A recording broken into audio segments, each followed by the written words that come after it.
محرز راهو عال على المنتخب في المباراتين، وانا مانيش نتكلم من كلام من عندي، راني نتكلم بما شاهدناه من اداء رياض محرز. اهلا وسهلا ومرحبا بالجميع.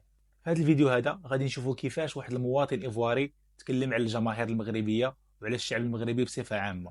قال ان الشعب المغربي هو المفضل لديه من بين كاع الشعوب اللي كاينه حاليا في ساحل العاج. فيديو مؤثر كيعكس الخدمه النقيه اللي دايرينها الجماهير المغربيه حاليا في ساحل العاج. وبعد ذلك غادي نشوفوا ردة فعل الاعلام الجزائري على اداء محرز بعد التعادل امام بوركينا فاسو، وغادي نشوفوا كيفاش تناولوا خبر إقالة عمروش وتغريمه من طرف الكاف. كما العادة حقرونا. Dans toute la nation qui sont venus ici, là, tous les peuples qui sont venus ici, il n'y a pas les gens que j'ai aimé que les Marocains.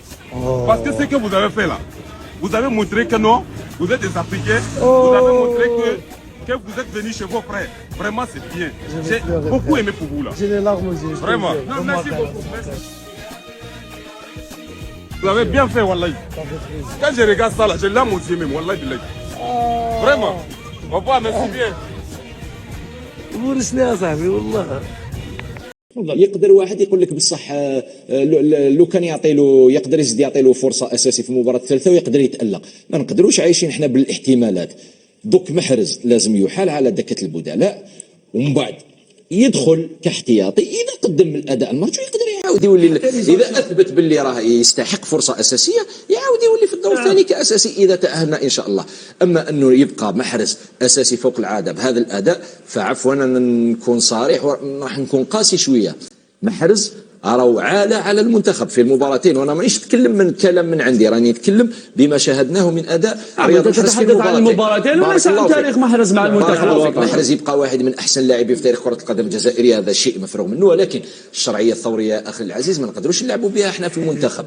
زيد دخل له رياض محرز منه وبنجح وبالليلي منه مرة بالليلي قدم اللي عليه، بالليلي دار اللي عليه، ولكن بشويه بدل نحي محرز نحيها خويا، ما نكرهوش، نحبوه بصح نحيه محرز ما راهوش يقدم.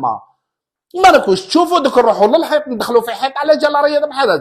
هيا نسيبورتيو رياض محرز، معليش نخرجوا من الدور الاول. نو اخوتي، الشعب الجزائري اول مره الشعب الجزائري كاع تقريبا نقول 90% 10% دوك العشاقين تاع محرز اللي مهما كان مالغري نخرجوا من الدور الاول. المهم انا عندي رياض محرز يلعب، كان هذوك 10% 90% اول مره الشعب الجزائري ينتقد رياض محرز بالماضي. اول مره الشعب الجزائري ينتقد رياض محرز، ما يكرهش رياض محرز. وكي ينتقدوا لاعبين بالليل انتقدنا وخرجنا، خرج كيما نقولوا كاع من ليكيب ناسيونال وعاودوا لا راهو يطير الله يبارك. لازم شويه بن عمي. محمد لامين بشابير. محمد قاسي سعيد، سؤال اخير قبل ان نختم. صديقك عادل عمروش يعاقب ب8 مباريات، غرامه 10,000 دولار، وتم رسميا اقالته من تدريب منتخب تنزانيا.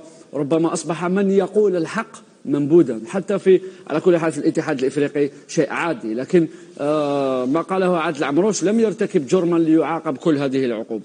شوف انا تكلمت معاه ميدو، تكلمت معاه البارح، تكلمت معاه البارح، نقدر نتكلم معاه. هو المره الاولى كان رئيس الجامعه المغربيه كان طلب من رئيس الفيدراليه تاع تنزانيا باقاله عادل عمروش بعد التصريحات هذوما، وهو يتكلف دفع تعويضات. دفع تعويضات. لما رئيس الاتحاديه في تنزانيا رفض هذا الشيء هذايا. كي رفض واش دار رئيس الجامعه المغربيه؟ عاود عندهم كاين بون تماك لما يتكلم مدرب يعني يخرج عن النطاق، يقدروا يديروا اون كوميسيون دونكات ويعاقبوا المدرب ويشوفوا كيفاش الحاله تاعو. هو اللي دار الضغط هذا على لا كوميسيون هذه وعاقبوا عادل عمروش. ويبقى عادل عمروش يعني مدرب معروف. ولو تكلمت مع البارح قلت له يعني راك موراك، قال لك لا راني لاباس بيا انايا. هو قال الحق بكل بساطه. قال لك انا قلت الحقيقه واش كاين، وحقيقه هذه لا كاف اليوم راه يسيرها سيلق جا هذا ما كان. شكرا لك محمد قاسي سعيد. جدا ميدو، وكانه ارتكب جريمه. هو قال تصريح عادي وبسيط جدا ولم يرتكب اي جريمه بمثل هذا العقاب. لذلك أعتقد أن العقوبة التي سلطت على عادل عمروش أكدت ما قاله عادل عمروش في تصريحاته. نعم. رجعوه باطال نعماسي.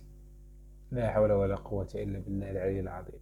الإخوان وصلنا لآخر الفيديو، ما تنساوش لايك واشتراك في القناة وخلونا شي تعليق زوين. نشوفكم في الفيديو القادم وإلى اللقاء.